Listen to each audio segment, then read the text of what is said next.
किंच बेगै।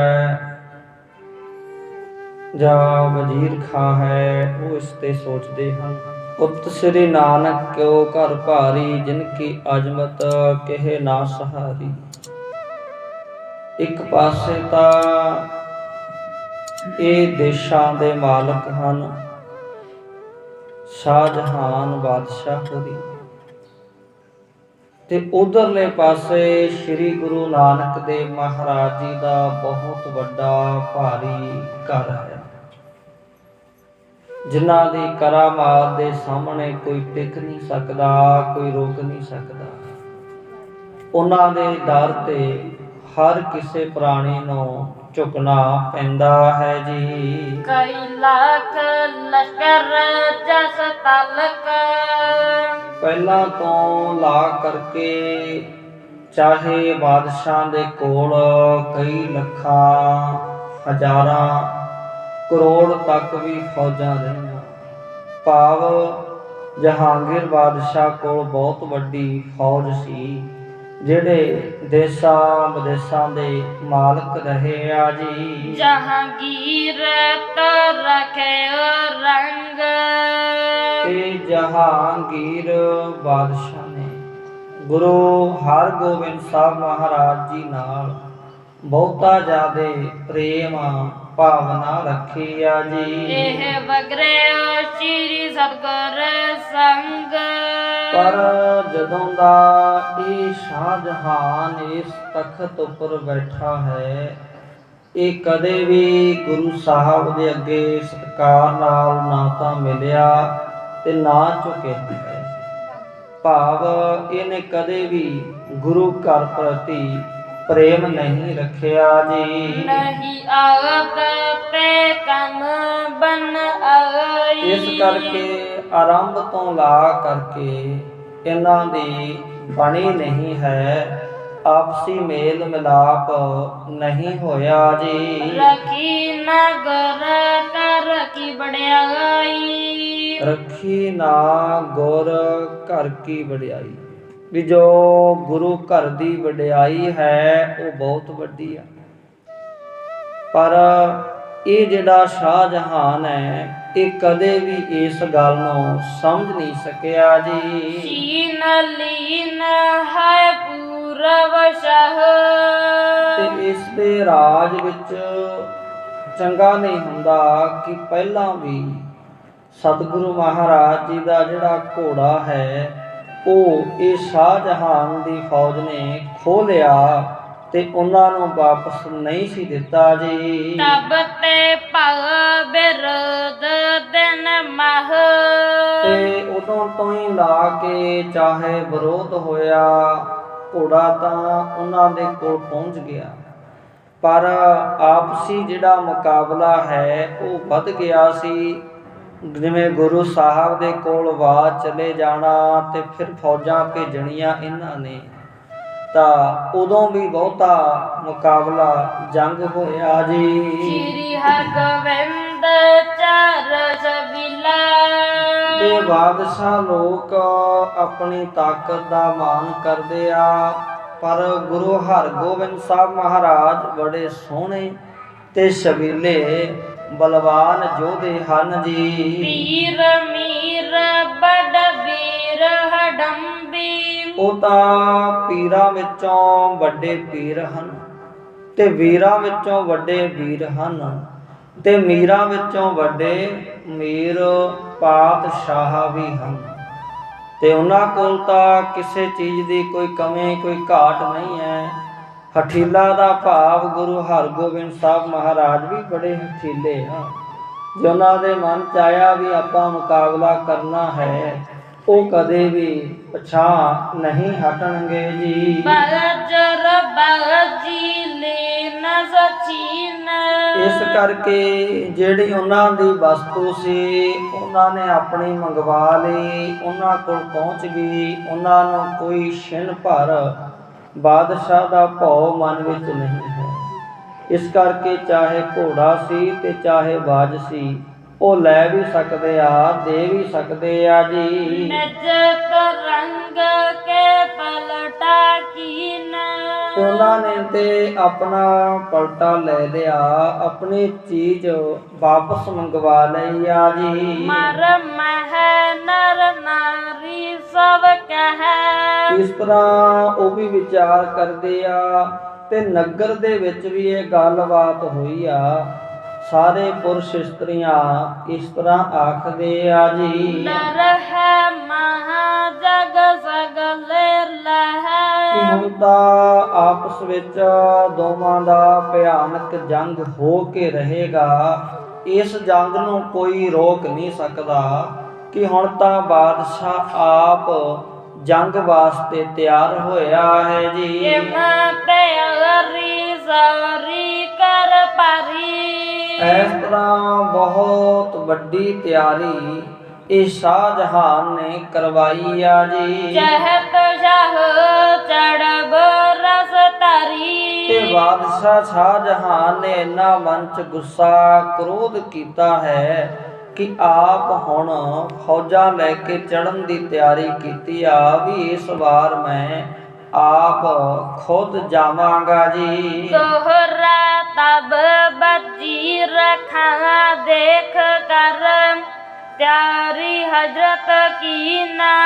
ਪਹਿਲਾਂ ਤਾਂ ਵਜ਼ੀਰ ਖਾਂ ਦੇਖਦਾ ਰਿਹਾ ਵੀ ਕੀ ਪਤਾ ਬਾਦਸ਼ਾਹ ਕਿਸੇ ਉਮਰਾਵ ਨੂੰ ਭੇਜੇ ਤਾਂ ਉਮਰਾਵ ਕੋਈ ਚਲਿਆ ਜਾਵੇ, ਤੇ ਨਾਲ ਇਹ ਵੀ ਪਤਾ ਹੈ ਵੀ ਜਦੋਂ ਉਮਰਾਵ ਜਾਊਗਾ ਉਹ ਤਾਂ ਗਿਣਤੀ ਦੇ ਵਿੱਚ ਫੌਜ ਲੈ ਕੇ ਜਾਊਗਾ। ਉਮਰਾਵ ਦਾ ਆਪਣਾ ਹਿਸਾਬ ਹੈ। ਤੇ ਜੇ ਹੁਣ ਬਾਦਸ਼ਾਹ ਫੌਜਾਂ ਲੈ ਕੇ ਚੜੂਗਾ ਤੇ ਬਾਦਸ਼ਾਹ ਨਾਲ ਤਾਂ ਕੋਈ ਗਿਣਤੀ ਨਹੀਂ ਹੋ ਸਕਦੀ। ਕਿੰਨੇ ਵੀ ਲੱਖ ਫੌਜ ਇਹਦੇ ਨਾਲ ਚੜੂਗੀ ਜਾਊਗੀ ਤਾਂ ਬਾਦਸ਼ਾਹ ਨਾਲ ਤਾਂ ਬਹੁਤ ਫੌਜ ਜਾਵੇਗੀ। ਤਾਂ ਫਿਰ ਤਾਂ ਉੱਥੇ ਲੱਗਦਾ ਵੀ ਬਹੁਤਾ ਸਮਾਂ ਮੁਕਾਬਲਾ ਹੁੰਦਾ ਰਹੇਗਾ, ਕਿਉਂਕਿ ਗੁਰੂ ਸਾਹਿਬ ਨਾ ਪਛਾਂ ਹਟਣਗੇ ਤੇ ਨਾ ਹੀ ਇਹਨਾਂ ਤੋਂ ਹਾਰਨਗੇ। ਤੇ ਇਹ ਬਾਦਸ਼ਾਹ ਕੋਲ ਫੌਜ ਬਹੁਤ ਜ਼ਿਆਦੇ ਆ ਤੇ ਨਾ ਫਿਰ ਇਹਨੇ ਪਛਾਂ ਹਟਣਾ ਹੈ। ਇਹਨੇ ਹੋਰ ਫੌਜ ਭੇਜੀ ਜਾਣੀ ਆ। ਇਹਦੇ ਨਾਲ ਬਾਦਸ਼ਾਹ ਦੀ ਫੌਜ ਦਾ ਵੀ ਬਹੁਤ ਨੁਕਸਾਨ ਹੋਵੇਗਾ ਤੇ ਗੁਰੂ ਕੇ ਸਿੱਖ ਵੀ ਸ਼ਹੀਦ ਹੋਣਗੇ ਵਿੱਚ। ਤਾਂ ਫਿਰ ਉਹਨੂੰ ਇਹ ਵੀ ਪਤਾ ਹੈ ਕਿ ਜਿਹੜਾ ਉਮਰਾਵ ਚੜ੍ਹਿਆ ਪਹਿਲਾਂ ਫੌਜਾਂ ਲੈ ਕੇ, ਅੱਜ ਤੱਕ ਕੋਈ ਵਾਪਸ ਮੁੜ ਕੇ ਨਹੀਂ ਆਇਆ। ਤੇ ਜੇ ਬਾਦਸ਼ਾਹ ਚੜ੍ਹੇਗਾ ਤੇ ਕਿੰਨੇ ਵੀ ਫੌਜ ਲੈ ਜੇ ਨੁਕਸਾਨ ਤਾਂ ਹੋਵੇਗਾ, ਪਰ ਵਾਪਸ ਇਹ ਵੀ ਨਹੀਂ ਮੁੜੂਗਾ। ਇਸ ਕਰਕੇ ਤਦੋਂ ਫਿਰ ਵਜ਼ੀਰ ਖਾਂ ਨੇ ਦੇਖਿਆ ਵੀ ਹੁਣ ਬਾਦਸ਼ਾਹ ਕਿਸੇ ਨੂੰ ਨਹੀਂ ਭੇਜਦਾ, ਇਹ ਖੁਦ ਆਪ ਜਾਵੇਗਾ। ਇਹਨੇ ਤਿਆਰੀ ਕਰ ਲਈ ਆ ਜੀ। ਕੰਚ ਬੋਰ ਕਹ ਆਦ ਕੁਛ ਨਿਜ ਮਸਲਤ ਮਹਲੀਨ। ਤਾਂ ਹੁਣ ਜਿਹੜੇ ਬਾਕੀ ਆ ਉਹ ਤੇ ਇਹੀ ਆਖਦੇ ਆ ਕਿ ਬਾਦਸ਼ਾਹ ਜੀ ਤੁਸੀਂ ਚੱਲੋ, ਤੁਹਾਡੇ ਜਾਏ ਬਿਨਾਂ ਇਹ ਕੰਮ ਨਹੀਂ ਹੁੰਦਾ, ਤੁਸੀਂ ਆਪ ਹੀ ਚੱਲੋ। ਪਰ ਕਿੰਚ ਵੇਗ ਤੇ ਵਜ਼ੀਰ ਖਾਂ ਇਹ ਦੋਵੇਂ ਵੱਖਰੇ ਹੋਏ ਆ ਤੇ ਵੱਖਰੇ ਹੋ ਕੇ ਇਹਨਾਂ ਨੇ ਆਪਸ ਵਿੱਚ ਸਲਾਹ ਕੀਤੀ ਆ ਜੀ। ਚੋਪਾਈ ਕੀਓ ਨ ਵਿਚਾਰ ਹੋ ਚਤਕ ਨ ਜੀ ਕੀ। ਤਾਂ ਉਸ ਸਮੇਂ ਦੱਸਦੇ ਨੇ ਕਿਉਂ ਨਾ ਵਿਚਾਰ ਹੋ ਜਿਤਕ ਨਜ਼ੀਕੀ, ਕਿ ਤੁਸੀਂ ਕਿਉਂ ਵਿਚਾਰ ਨਹੀਂ ਕਰਦੇ, ਕਿਉਂ ਆਪਣੇ ਮਨ ਦੇ ਵਿੱਚ ਸਲਾਹ ਨਹੀਂ ਕਰਦੇ ਜੀ। ਤਿਆਰੀ ਨਹੀਂ ਚਾਹੋਗੀ ਨ ਕੀ। ਤੇ ਕਿੰਚ ਵੇਗ ਨੂੰ ਆਖਿਆ ਵੀ ਤੁਸੀਂ ਵੀ ਦੇਖ ਰਹੇ ਹੋ ਤੇ ਬਾਦਸ਼ਾਹ ਦੀ ਤਿਆਰੀ ਹੋ ਚੁੱਕੀ ਆ ਤੇ ਬਾਦਸ਼ਾਹ ਦਾ ਉੱਥੇ ਜਾਣਾ ਠੀਕ ਨਹੀਂ ਹੈ ਜੀ। ਹਮ ਇਸ ਕੇ ਹੈ ਸੁਖ ਦਾਈ। ਤੇ ਵੀ ਜੇਕਰ ਹੁਣ ਬਾਦਸ਼ਾਹ ਨੂੰ ਸਹੀ ਟਾਈਮ ਤੇ ਸਹੀ ਸਲਾਹ ਨਾ ਦਿੱਤੀ ਤੇ ਫਿਰ ਬਹੁਤ ਨੁਕਸਾਨ ਹੋਵੇਗਾ। ਤੇ ਸਾਡਾ ਫਰਜ਼ ਬਣਦਾ ਹੈ ਕਿ ਬਾਦਸ਼ਾਹ ਨੂੰ ਸੁੱਖ ਦਈਏ, ਬਾਦਸ਼ਾਹ ਨੂੰ ਉਹ ਸਲਾਹ ਦਈਏ ਜਿਹਦੇ ਨਾਲ ਇਹਦਾ ਫਾਇਦਾ ਹੋ ਸਕੇ ਜੀ। ਕੀਓ ਨਾ ਕਹੋ ਇਸ ਰੱਖੋ ਹਟਾਈ। ਤੇ ਆਖਣ ਲੱਗਿਆ ਵੀ ਤੁਸੀਂ ਕਿਉਂ ਨਹੀਂ ਆਖਦੇ ਬਾਦਸ਼ਾਹ ਨੂੰ ਕਿ ਬਾਦਸ਼ਾਹ ਜੀ ਤੁਸੀਂ ਨਾ ਜਾਓ, ਆਪਾਂ ਬਾਦਸ਼ਾਹ ਨੂੰ ਰੋਕਣ ਵਾਸਤੇ ਕੋਈ ਤਰਕੀਬ ਬਣਾਈਏ ਜੀ। ਇਸ ਕੇ ਇਹ ਸਭ ਸੁਖਦਾਈ। ਇਸ ਕਰਕੇ ਇਹ ਬਾਦਸ਼ਾਹ ਨੂੰ ਸੁੱਖ ਦੇਣਾ ਤੇ ਫਰਜ਼ ਬਣਦਾ ਹੈ।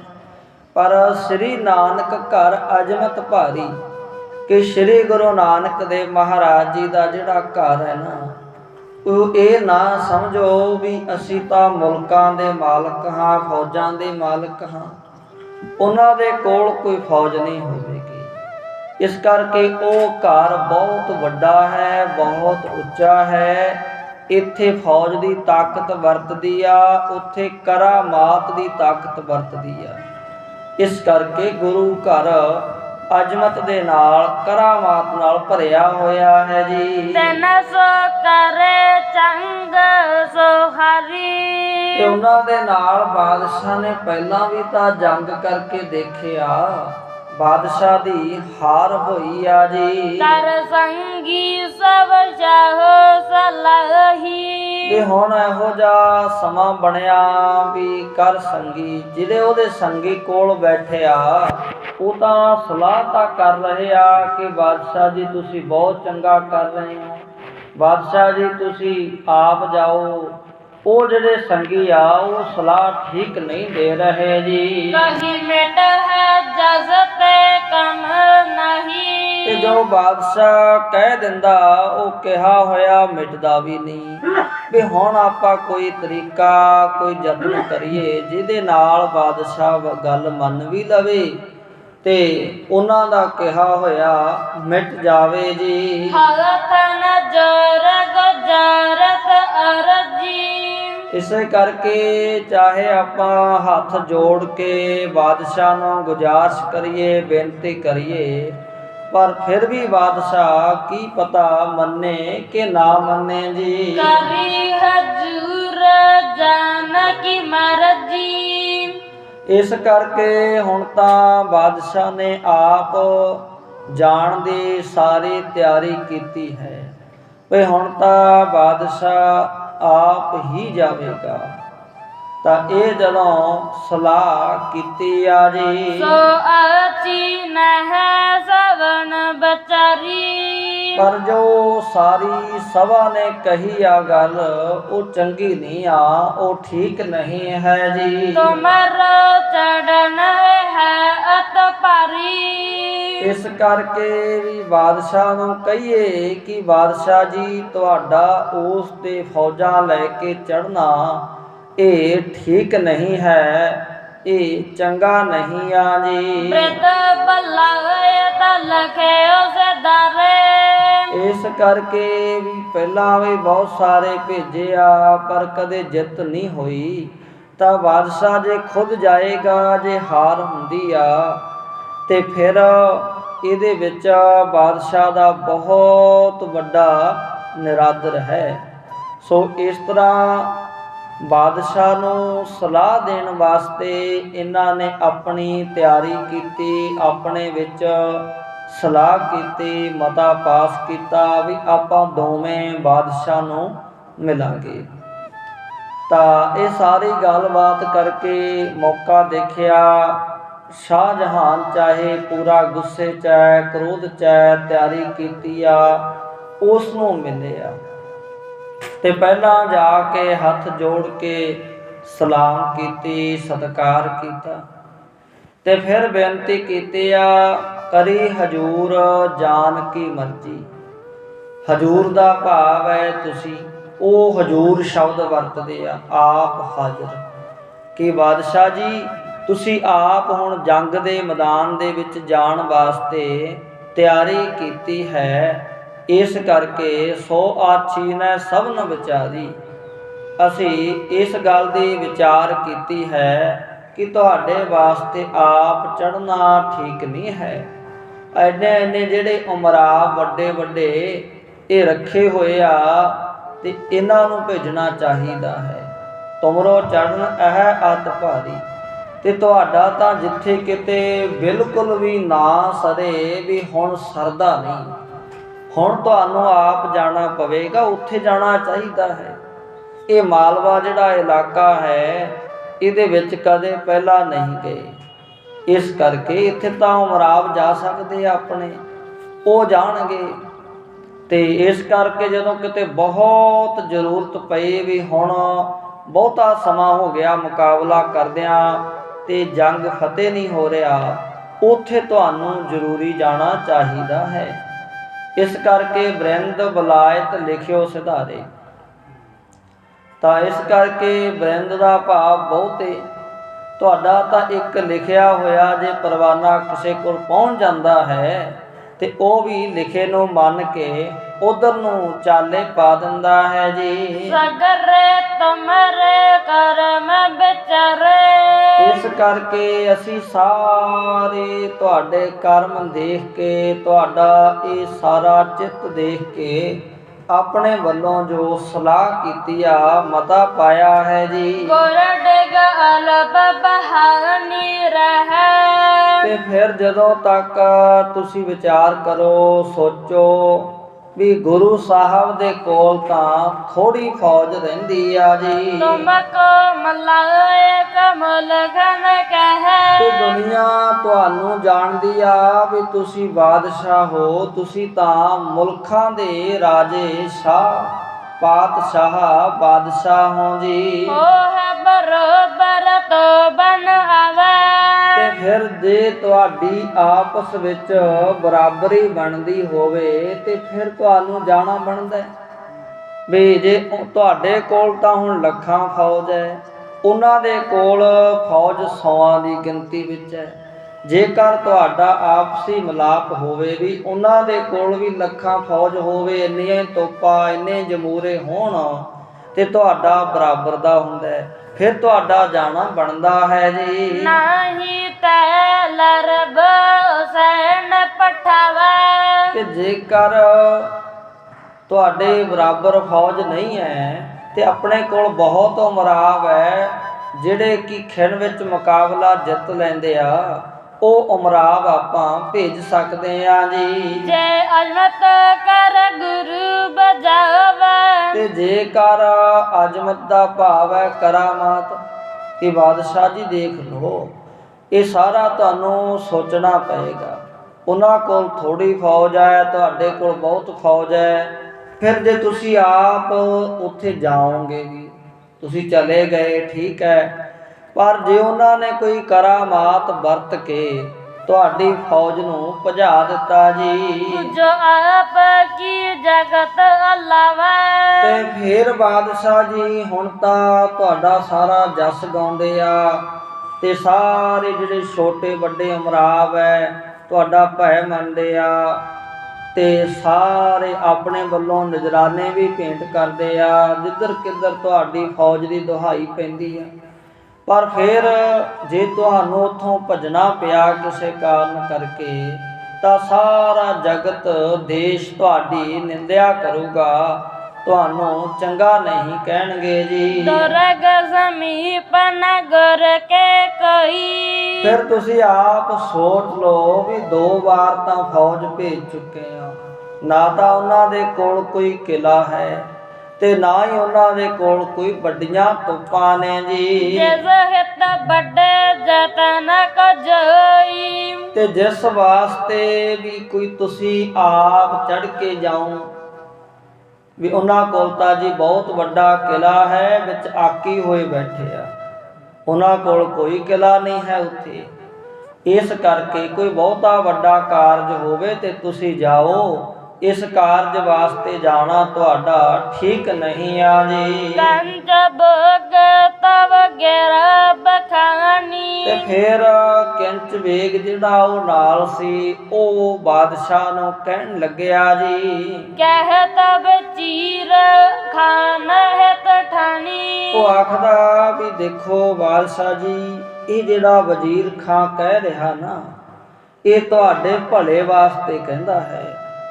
ਬਾਕੀ ਉਮਰਾਵਾ ਨੇ ਕੀ ਕਿਹਾ ਉਹ ਤੁਸੀਂ ਜਾਣਦੇ ਹੋ, ਪਰ ਇਹ ਜਿਹੜਾ ਵਜ਼ੀਰ ਖਾਂ ਕਹਿੰਦਾ, ਇਹ ਉਹ ਗੱਲ ਕਰਦਾ ਵੀ ਜਿਹਦੇ ਨਾਲ ਤੁਹਾਡਾ ਭਲਾ ਹੋ ਸਕੇ, ਫਾਇਦਾ ਹੋ ਸਕੇ, ਨੁਕਸਾਨ ਨਾ ਕੋਈ ਤੁਹਾਡੇ ਤਨ ਦਾ ਕਿਤੇ ਹੋਵੇ। ਤਾਂ ਇਹ ਤੁਹਾਡੇ ਭਲੇ ਵਾਸਤੇ, ਤੁਹਾਨੂੰ ਕਹਿੰਦਾ ਹੈ ਜੀ। ਹਮ ਸਭ ਰਵਰ ਰੇ ਸੁਖ ਦਾਈ। ਅਸੀਂ ਤਾਂ ਸਾਰੇ ਬਾਦਸ਼ਾਹ ਜੀ ਤੁਹਾਡਾ ਸੁੱਖ ਮੰਗਦੇ ਹਾਂ। ਸਾਨੂੰ ਨਹੀਂ ਚਾਹੀਦਾ ਵੀ ਉਹ ਘੋੜੇ ਜਿਹੜੇ ਗਏ ਵਾਪਸ ਆਉਣ। ਅਸੀਂ ਤਾਂ ਤੁਹਾਡੇ ਤਨ ਦੀ ਮਨ ਦੀ ਸੁੱਖ ਮੰਗਦੇ ਹਾਂ ਵੀ ਤੁਸੀਂ ਸੁੱਖ ਦੇ ਨਾਲ ਆਰਾਮ ਦੇ ਨਾਲ ਰਾਜ ਕਰੋ ਜੀ। ਭਗਤ ਕਾਰਜ ਹੀ ਨ ਜਾਈ। ਤੇ ਜਦੋਂ ਦਾ ਅਸੀਂ ਸੁਣ ਲਿਆ ਵੀ ਬਾਦਸ਼ਾਹ ਜੀ ਆਪ ਜਾਣਗੇ ਗੁਰੂ ਸਾਹਿਬ ਨਾਲ ਮੁਕਾਬਲਾ ਕਰਨ ਵਾਸਤੇ, ਤੇ ਸਾਡੇ ਤੋਂ ਤਾਂ ਵਿਗੜਿਆ ਹੋਇਆ ਕੰਮ ਸਹਾ ਨਹੀਂ ਜਾਂਦਾ। ਇਹ ਜਿਹੜਾ ਕੰਮ ਵਿਗੜ ਰਿਹਾ ਹੈ ਨਾ, ਸਾਡੇ ਤੋਂ ਜੀ ਸਹਾਰਿਆ ਨਹੀਂ ਜਾਂਦਾ।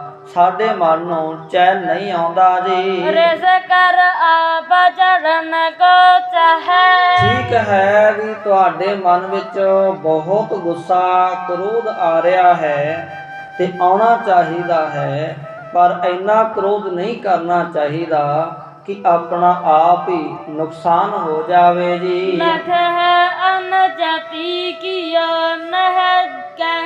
ਵੀ ਸਾਨੂੰ ਤਾਂ ਇਹ ਗੱਲ ਲੱਗਦੀ ਆ ਬਹੁਤ ਅਜੋਗ, ਤੇ ਉਹ ਦੂਜੇ ਪਤਾ ਨਹੀਂ ਕਿਉਂ ਤੁਹਾਨੂੰ ਦੱਸਦੇ ਨੇ ਵੀ ਸੱਚਾਈ ਇਹ ਆ, ਜਿਹੜਾ ਵੀ ਉਮਰਾਵ ਗਿਆ ਅੱਜ ਤੱਕ ਵਾਪਸ ਨਹੀਂ ਮੁੜਿਆ।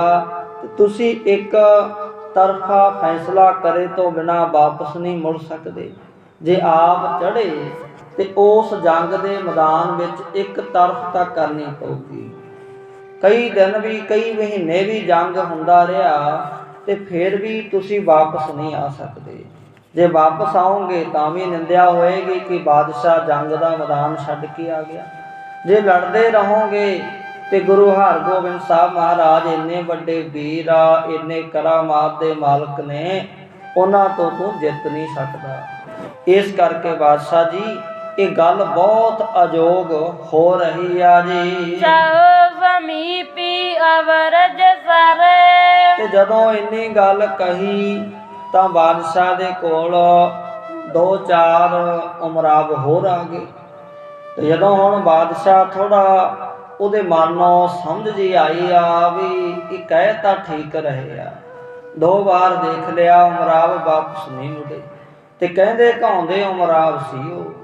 ਤੇ ਬਾਦਸ਼ਾਹ ਕੋਲ ਜਿਹੜੇ ਦੂਜੇ ਸੀ ਉਹ ਵੀ ਸਤਿਕਾਰ ਕਰਨ ਲੱਗ ਗਏ। ਉਹ ਵੀ ਕਹਿਣ ਲੱਗ ਗਏ ਵੀ ਬਾਦਸ਼ਾਹ ਜੀ ਇਹਨਾਂ ਦੀ ਗੱਲ ਬਿਲਕੁਲ ਸੱਚ ਹੈ ਤੇ ਠੀਕ ਆਖਦੇ ਆ ਜੀ। ਰਵਰ ਚੜ ਹੈ ਵਿਚਾਰਨ ਕਰਕੇ। ਕਿ ਠੀਕ ਹੈ ਤੁਸੀਂ ਤਿਆਰੀ ਕੀਤੀ ਆ ਵੀ ਆਪ ਜਾਓਗੇ, ਪਰ ਪਹਿਲਾਂ ਵਿਚਾਰ ਕਰ ਲਓ, ਇਹਦਾ ਆਪਣੇ ਮਨ ਦੇ ਵਿੱਚ ਸੋਚ ਲਓ ਜੀ। ਲਾਇਕ ਅਨਲਾਇਕ ਔਰ ਤਰਕ। ਤੁਸੀਂ ਆਰਾਮ ਦੇ ਨਾਲ ਬੈਠ ਕੇ ਲਾਇਕ ਜੋਗ ਕੀ ਹੈ ਤੇ ਅਨਲਾਇਕ ਅਜੋਗ ਕਿਹੜੀ ਗੱਲ ਹੈ, ਇਹ ਤੁਸੀਂ ਆਪਣੇ ਮਨ ਦੇ ਵਿੱਚ ਚੰਗੀ ਤਰ੍ਹਾਂ ਸੋਚ ਲੈਣਾ ਜੀ। ਤੈਨ ਤੁਮਰੇ ਕੀ ਹਮ ਸੁਖ ਚਾਹੈ। ਇਹ ਸਾਨੂੰ ਤਾਂ ਹੋਰ ਕੁਛ ਨਹੀਂ ਚਾਹੀਦਾ, ਤੁਹਾਡੇ ਤਨ ਦੀ ਸੁੱਖ ਚਾਹੀਦੀ ਆ ਜੀ। ਉਜ ਅਜਮਤ ਜਤ ਗੁਰ ਕਰ ਲਹੈ। ਕਿ ਦੇਖ ਲਓ ਬਾਦਸ਼ਾਹ ਜੀ ਤੁਹਾਡੀ ਫੌਜ ਤਾਂ ਸਾਰੀ ਵੀ ਚਲੀ ਜਾਊਗੀ, ਪਰ ਉਧਰ ਅਜਮਤ ਕਰਾਮਾਤ ਹੈ ਤੇ ਉਧਰ ਗੁਰੂ ਸਾਹਿਬ ਦਾ ਬਲ ਹੈ। ਇਸ ਕਰਕੇ ਇਹ ਤਾਂ ਆਪਾਂ ਨੂੰ ਸੋਚਣਾ ਪਏਗਾ ਜੀ। ਬਾਗ ਵਜ਼ੀਰ ਖਾਨ ਬਨ ਗਏ। ਤੇ ਵਜ਼ੀਰ ਖਾਨ ਨੂੰ ਲੱਗਿਆ ਵੀ ਹੁਣ ਠੀਕ ਹੈ ਬਾਦਸ਼ਾਹ ਮੰਨ ਜੂਗਾ, ਤੇ ਬਾਦਸ਼ਾਹ ਸ਼ਾਹਜਹਾਨ ਨੂੰ ਫਿਰ ਆਪਣੇ ਵੱਲੋਂ ਵਜ਼ੀਰ ਖਾਂ ਕਹਿਣ ਲੱਗਿਆ ਜੀ। ਲਸ਼ਕਰ ਪਠ ਹੋ ਜਤ ਗਜਤ ਚਾਹੇ। ਕਿ ਬਾਦਸ਼ਾਹ ਜੀ ਤੁਸੀਂ ਆਪ ਕਿਸ ਲਈ ਜਾਣਾ ਹੈ, ਤੁਸੀਂ ਇੱਥੇ ਰਹੋ, ਤੁਸੀਂ ਸੁੱਖ ਲਓ, ਤੇ ਇਸ ਕਰਕੇ ਜਿੰਨੀ ਤੁਹਾਡੀ ਇੱਛਾ ਨਾ ਫੌਜ ਦੀ ਓਨੀ ਭੇਜ ਦਿਓ, ਤੁਸੀਂ ਨਾ ਜਾਇਓ। ਤੇ ਜੇ ਤੁਹਾਨੂੰ ਮਨ 'ਚ ਹੈ ਤਾਂ ਜਿੰਨੀ ਵੀ ਤੁਹਾਡੇ ਮਨ 'ਚ ਆਵੇ ਓਨੀ ਤੁਸੀਂ ਫੌਜ ਉਧਰ ਭੇਜ ਦਿਓ ਜੀ। ਤੋਪਨ ਕੋ ਨਹੀਂ ਬਠਾਵੋ। ਇਸ ਕਰਕੇ ਜੇ ਤੁਹਾਡਾ ਮਨ ਆਵੇ ਕਿ ਬਹੁਤੀਆਂ ਤੋਪਾਂ ਭੇਜਣੀਆਂ ਨੇ ਉਹ ਭੇਜ ਦਿਓ, ਜੇ ਮਨ ਚਾਵੇ ਤਾਂ ਬਹੁਤ ਤੋਪਾ ਨਾ ਭੇਜਿਓ ਜੀ। ਹੋਰੀ ਬੜਹੁ ਸੰਗ ਪਟ ਲਵਹੁ। ਤੇ ਚਾਹੇ ਤੋਪਾ ਥੋੜੀਆਂ ਭੇਜ ਦਿਓ ਤੇ ਨਾਲ ਬਹੁਤੇ ਜਿਹੜੇ ਸੂਰਮੇ ਯੋਧੇ ਆ ਉਹਨਾਂ ਨੂੰ ਭੇਜ ਦਿਓ ਜੀ। ਨੰਗੀ ਤੇ ਰਖਵਾਹੁ ਵੀਰਾ। ਤੇ ਤੁਸੀਂ ਆਪਣੀ ਸਭਾ ਵਿੱਚ ਜਿੰਨੇ ਉਮਰਾਵ ਆਏ ਸੀ ਉਹਨਾਂ ਨੂੰ ਫਿਰ ਬੁਲਾ ਲਓ ਤੇ ਉਹ ਸਭਾ ਦੇ ਵਿੱਚ ਇੱਕ ਮਹਿੰਗੀ ਜੋ ਸੋਹਣੀ ਤਲਵਾਰ ਹੋਵੇ ਮਿਆਨ ਚੋਂ ਕੱਢ ਕੇ ਸਭਾ ਵਿੱਚ ਰੱਖ ਦਿਓ ਜੀ। ਅਨ ਉਠਵ ਹੈ ਜੇਵਰ ਵੀਰਾ। ਇਸ ਕਰਕੇ ਆਖਣਾ ਵੀ ਨਹੀਂ ਵੀ ਤੁਸੀਂ ਜਾਓ ਵੀ ਬਹੁਤੇ ਉਸ ਘਰ ਦਾ ਭੈ ਮੰਨਦੇ ਆ, ਡਰ ਮੰਨਦੇ ਆ ਤੇ ਨਹੀਂ ਜਾਣਗੇ। ਤੁਸੀਂ ਇੱਥੇ ਰੱਖ ਦਿਓ ਸ੍ਰੀ ਸਾਹਿਬ। ਤੇ ਜਿਹੜਾ ਵੀ ਕੋਈ ਆਪਣੇ ਆਪ ਤੇ ਭਰੋਸਾ ਕਰਦਾ ਹੈ, ਮਾਨ ਕਰਦਾ ਹੈ ਵੀ ਮੈਂ ਇਹ ਜੰਗ ਜਿੱਤ ਕੇ ਆਊਂਗਾ, ਉਹ ਇਹ ਇਸ ਤਲਵਾਰ ਨੂੰ ਚੱਕ ਲੇਗਾ ਤੇ ਉਧਰ ਮਾਲਵੇ ਇਲਾਕੇ ਵਿੱਚ ਜਾਵੇਗਾ ਜੀ। ਚੜ ਜਾਏ ਗੁਰ ਕੇ ਉੱਪਰ। ਤੇ ਉਹ ਗੁਰੂ ਘਰ ਦੇ ਉੱਪਰ ਜੋ ਆਪਣੇ ਵੱਲੋਂ ਉਹਨਾਂ ਦੀਆਂ ਫੌਜਾਂ ਤੇ ਤੁਸੀਂ ਹਮਲਾ ਕਰਨਾ ਚਾਹੁੰਦੇ ਹੋ ਤਾਂ ਉਹ ਫੌਜ ਲੈ ਕੇ ਚਲਿਆ ਜਾਵੇਗਾ ਜੀ। ਲਰ ਹੈ ਮਰ ਹੈ ਕਟ ਕਰ ਰਨ ਪੂਪਰ। ਤੇ ਉਸ ਤੋਂ ਬਾਅਦ ਤੁਸੀਂ ਉਹਨੂੰ ਬਹੁਤ ਸਾਰਾ ਸਨਮਾਨ ਦਿਓਗੇ, ਮਾਨ ਦਿਓਗੇ, ਵਡਿਆਈ ਵੀ ਦਿਓ। ਜੇ ਉਹ ਜੰਗ ਦੇ ਮੈਦਾਨ ਵਿੱਚ ਜਿੱਤਿਆ ਤੇ ਆਵੇਗਾ, ਨਹੀਂ ਤਾਂ ਲੜ ਕੇ ਮਰ ਕੇ ਕੱਟ ਕੇ ਉਸ ਜੰਗ ਦੇ ਮੈਦਾਨ ਵਿੱਚ ਰਹਿ ਜਾਵੇਗਾ ਜੀ। ਪੀਛੇ ਲਗਹ ਕਰਹੁ ਜਉ ਲਾਇਕ। ਤੇ ਉਸ ਤੋਂ ਬਾਅਦ ਜਿਵੇਂ ਉਹਦਾ ਕੋਈ ਸੁਨੇਹਾ ਆਵੇਗਾ, ਕੋਈ ਜਵਾਬ ਆਏਗਾ, ਜਿਵੇਂ ਤੁਹਾਨੂੰ ਯੋਗ ਲੱਗੇ ਤੁਸੀਂ ਕਰ ਲਿਓ ਜੀ। ਤੁਮ ਹੋ ਸਰਵ ਜਗਤ ਲੀਨ ਨਾਇਕ। ਤੁਸੀਂ ਤਾਂ ਸਾਰੇ ਜਗਤ ਦੇ ਮਾਲਕ ਹੋ, ਨਾਇਕ ਦਾ ਭਾਵ ਮਾਲਕ ਹੋ, ਬਾਦਸ਼ਾਹ ਹੋ, ਤੇ ਤੁਹਾਨੂੰ ਉੱਥੇ ਜਾ ਕੇ ਮੁਕਾਬਲਾ ਕਰਨ ਦੀ ਕੀ ਲੋੜ ਪਈ ਆ। ਤਾਂ ਇਸ ਤਰ੍ਹਾਂ ਵਜ਼ੀਰ ਖਾਨ ਨੇ ਇਹ ਗੱਲ ਸਾਰੀ ਬਾਦਸ਼ਾਹ ਨੂੰ ਸਮਝਾਈ ਤੇ ਸੁਣ ਕੇ ਬਾਦਸ਼ਾਹ ਦੇ ਮਨ 'ਚ ਵੀ ਚੰਗਾ ਲੱਗਿਆ।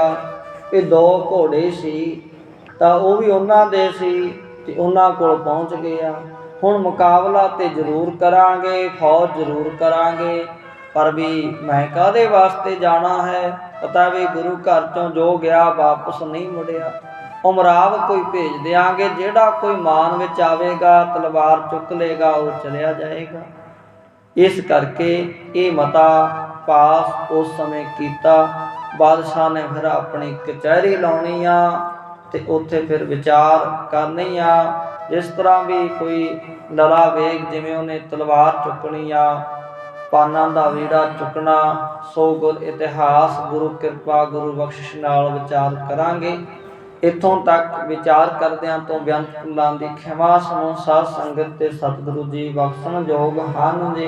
ਪੀਛੇ ਲਗਹ ਕਰਹੁ ਜਉ ਲਾਇਕ। ਤੁਮ ਹੋ ਸਰਵ ਜਗਤ ਕੇ ਨਾਇਕ।